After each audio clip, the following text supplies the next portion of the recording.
Hi, Lorenzo. How are you? Very well, thank you. Good to have you on.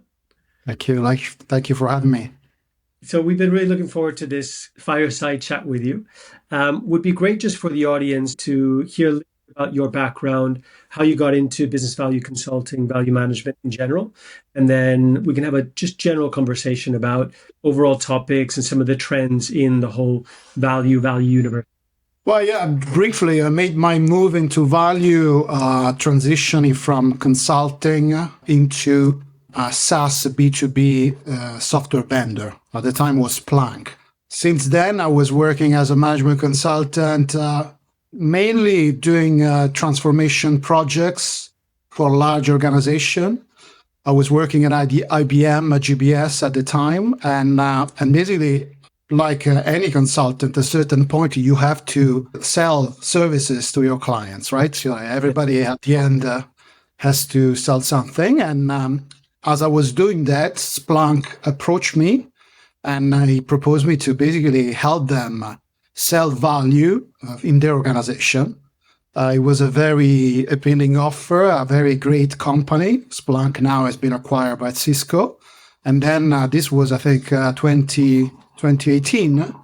I made the transition into a proper value consulting role for a SaaS B2B vendor. How did you find the transition from the consulting space where you were doing this for clients into a kind of internal role where you're doing it for the GTM team of an organization? There is an element of the organization of the sales engine. When you work for a management consulting firm, for a team of people that deliver services and projects, it's a team sport. Everybody somehow contribute in selling and demonstrate value to the client. When you move into a software vendor or vendor, you have a bit more defined roles. Like you have the pure sale, you have the pure solution engineer, you have the customer success, and you have the value consultant. This is great because there's clarity about roles and responsibility, but sometimes it creates frictions because we know that marketplace is not that rigid, it's fluid. Customers and account have different needs and a different perspective. And having that culture of a consultancy, a pure consultancy, it helps to move as a team towards the same objective. In other organizations, sometimes you start having differences in opinions, of minds, and timing, and then by create more work that honestly you can avoid. I can imagine. And what's been interesting is that, feel free to disagree with me. We've seen across many companies two different parallel tracks into going into business value consulting. One is a bit like you, right? Traditional, having been through the management consulting side, strategy consulting, working with organizations to define their value and kind of integrate it, and then move into the client side, or the parallel, which is individuals who have come through the value selling and then transition into the value management, value consulting space. When they become value consultants, you see those two type of tracks having an impact over the way that they conduct their value management practice. Those are effects on the go-to-market strategy and even the type of solution that you want to market through value, right? Because I've been lucky enough to experience some different organizations, and I can tell you that those organizations that have, let's say, true solution or platform value proposition, they tend to adopt a truly value consulting approach, which means the value consultant works as a business consultant together with the sales team, same kind of horizontal role in order to build trust, intimacy, and build a business case together with the client because of the nature of the product and because of the complexity of the sales. There are other organizations where maybe the type of solution is more, I don't say transactional, but more features, function, capability driven, very specific, where basically the value consultant is another tool in the toolkit, which primarily dedicated to develop a business case or develop a financial assessment that the account executive or the salesperson take with him, just like to help the closure of the deal. These two approach are defined differently, even the culture of the value selling of the company and even the type of people that you would bring on board to support the value practice.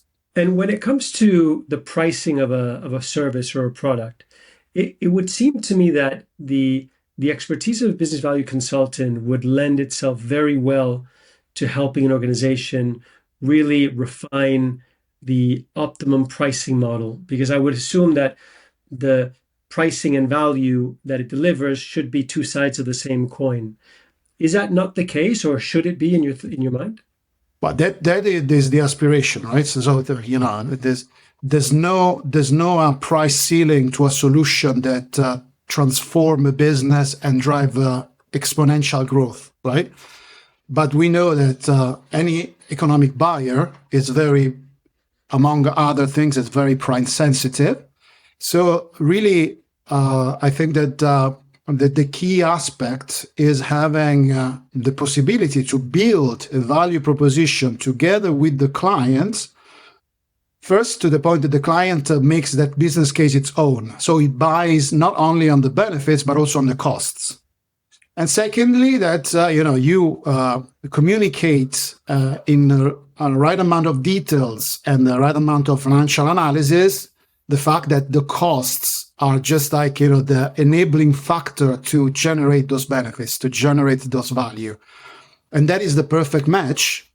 But in any case, we know that any economic buyer will always try to push you to a commodity type of transactions and to a cost pressure to, of course, they don't want to pay amount of money. I would say that there are then also the aspect about these industry differentiations, right? Certain industries are more price sensitive. Other industries are more like, let's go for the value and benefit. But it's all down to credibility and trust at the end, the price and benefits. Yeah, and demonstrate and having a clear demonstration that the value that you're stating will be delivered. Both parties align on the optimum value creation, and both can benefit from that, the buyer and the seller. It's perfect symbiosis. Really fascinating. But so within an organization, or at least the organizations where you've worked, where has price been established? We all want this beautiful yin-yang model where there's this beautiful balance between the value that the organization is delivering, the ultimate price. And we see some companies like Databricks, for instance, who are all about consumption-based pricing, and there's an argument that it's achieving a closer symbiosis there, or other type of pricing. Where does pricing get established, and is it ever with the value consulting practice or the value that's being demonstrated in that motion? My personal experience, I've been working in an organization where the maturity and the size of the company has a dedicated team within marketing and products that then define the pricing strategy, the discounts, and all those dynamics, right? That sometimes become painful when you want to build a business case because you have a price list, a series of discounts, approvals, etc., etc. The positive about value selling is that ultimately the goal is to go for an enterprise deal where basically consumption, licenses, all those numeric and analytical become irrelevant because you agree with your economic buyer and all the stakeholders, the size of the pie that says, look, these are the benefits that you can achieve with our technology. And we believe that with these investments, you're going to be good and we're going to be good in help you realize that value over a period of time that goes between 3 to 5 years, right? So the typical enterprise license agreements. And when you manage to win the client to have those type of conversation, price becomes another variable. What happens when the segment is not as large, when it's annual deals, average ACV of 40K, 50K, 60? How do you balance that value sell with a smaller segment? Well, I mean, and then you go into those type of dynamics about land and expand, quarterly targets, let's say also appetite to consume from a client. I would say that is more the tactical side of the value consultants, which is probably a good chunk of the work, because there is the, let's say, the fat middle, how we call it in the pyramid, about you have the top account, the fat middle, and the commercial and all the small deal that you tend to push into an engine that also include value.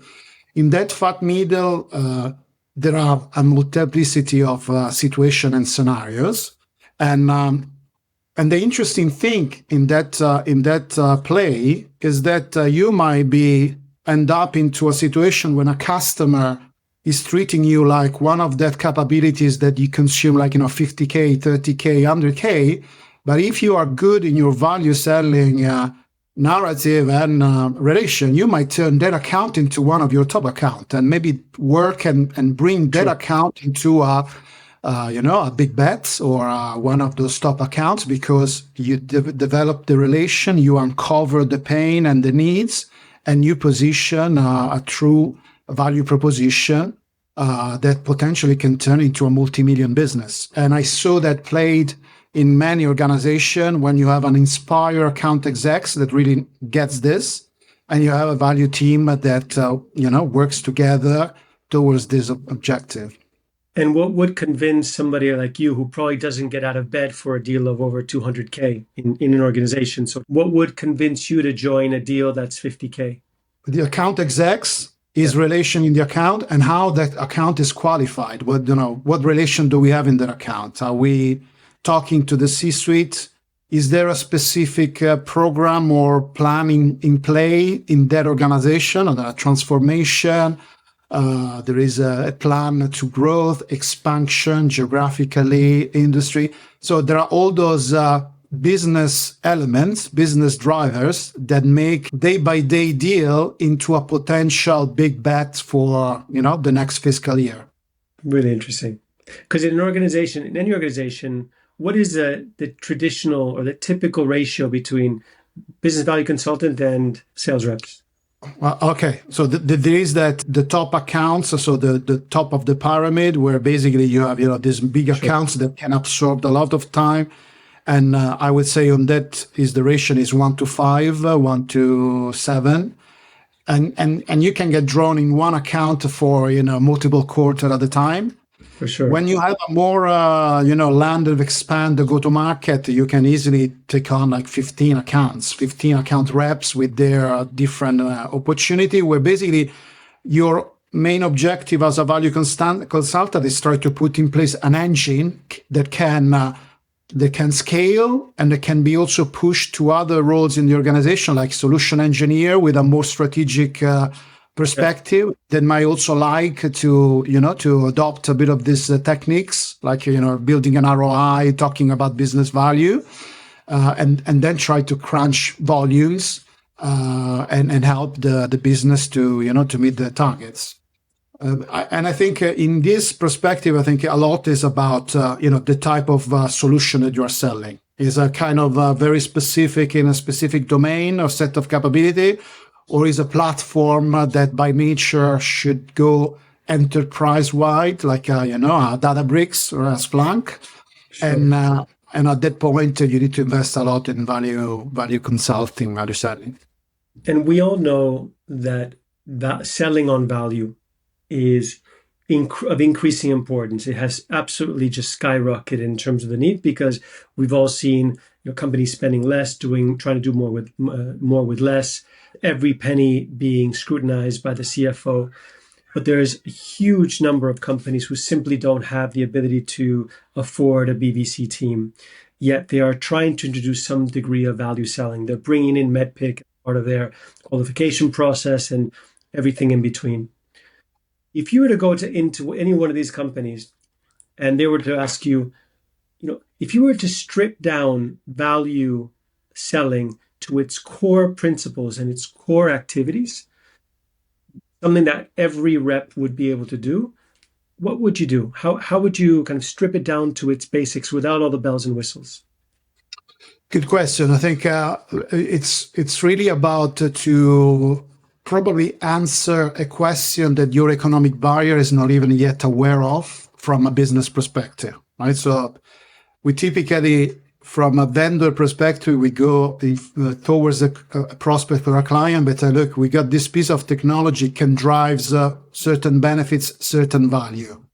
Probably the question would be try to work and to uncover what is that pain or that business need that would really make a difference to that client, to that prospect, enabled by our technology, by the technology. And that sometimes is meaning to basically help the client realize of certain problem and certain question that is not even aware. And this is why maybe it's treating you like one of the capabilities in the IT department to do some technology positive, right? And so in this context, this is my view about what is value selling, value consulting. In this context, a big work is from the account execs that has to really qualify and work to understand this context and this business need. And then have those toolkits and those capabilities that help him or his team to put in word this unanswered question. It might be a business case. It might be a set of slides where basically you state the problem and you answer the famous 3 whys. Something that can be easy to put in place, the structure, and easy to share and communicate with your clients. I see that these capabilities are somehow just like a way to drive a message and numbers. The big effort is, before, when you have to really uncover this unexpressed need by the economic buyer, by the client.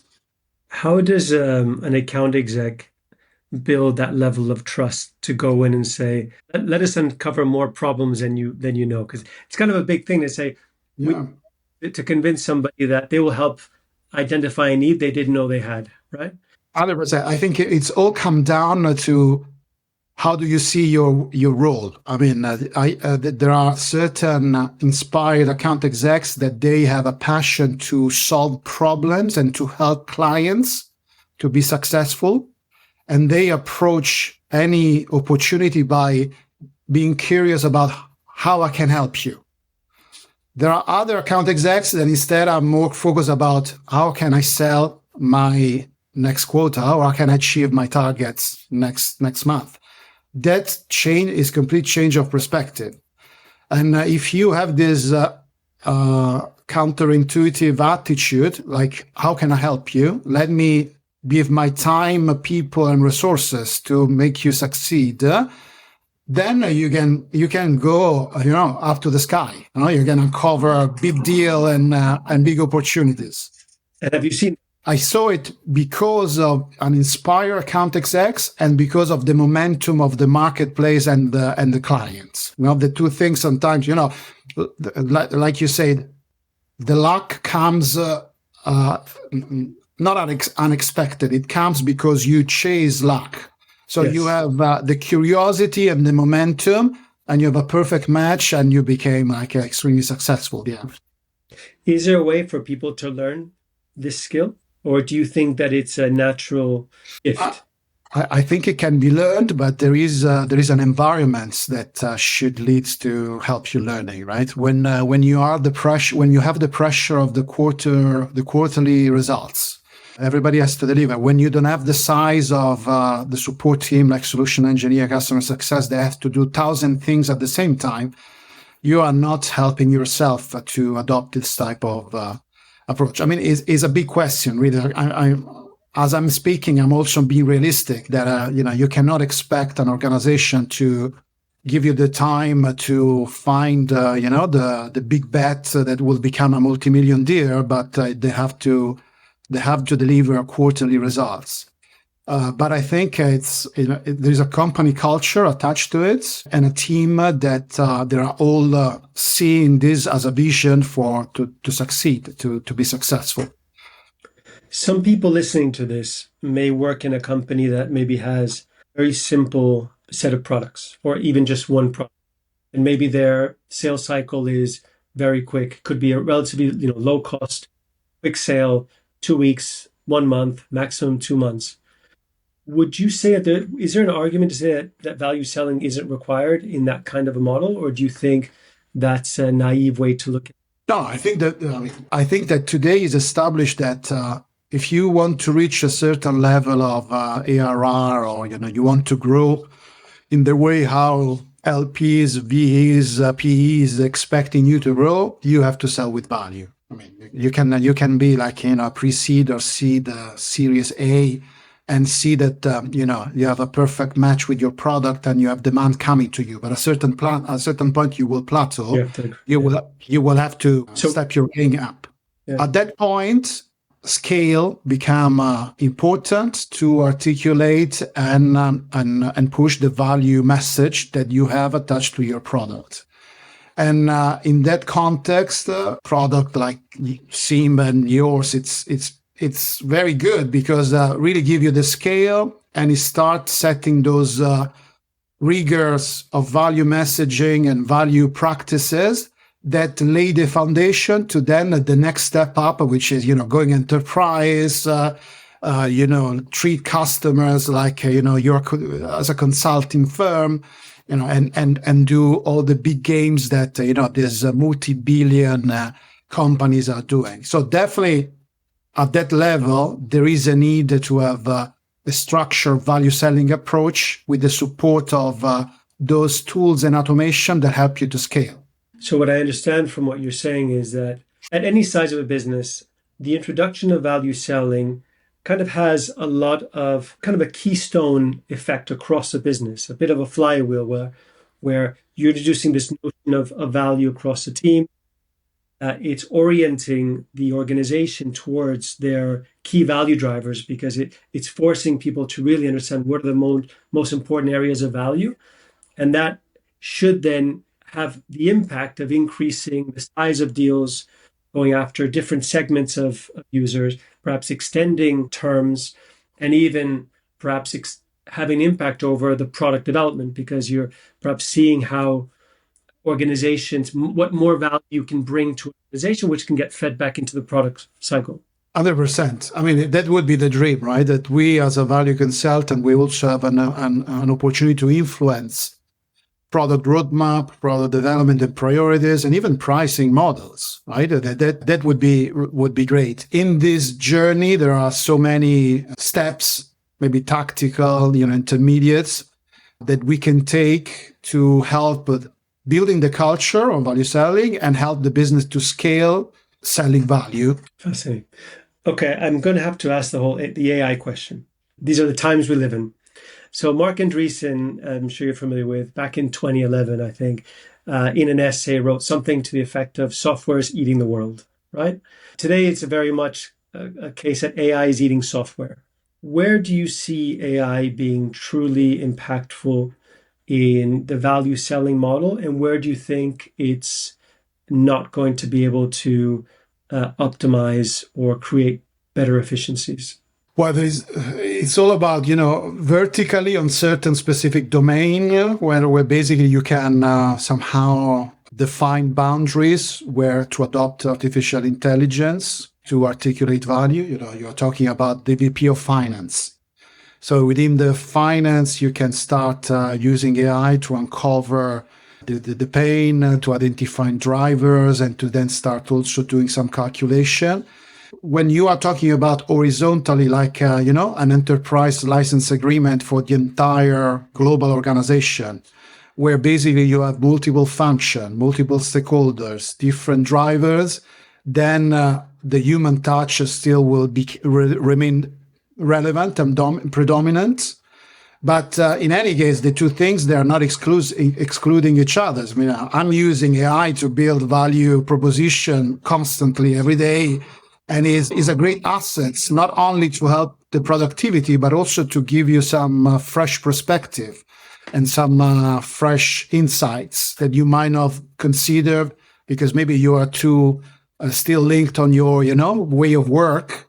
It's definitely is going to increase productivities and rigor and probably democratize, as they say here, even this value selling culture and approach that would benefit everyone. Where are you finding the most value in AI in your day-to-day work? What tools are you using? What are you automating? Is already well established, right? There is that white paper moments where basically you have a new client, a new challenge, a new way to approach, and you have to decide, okay, which angle I'm going to take.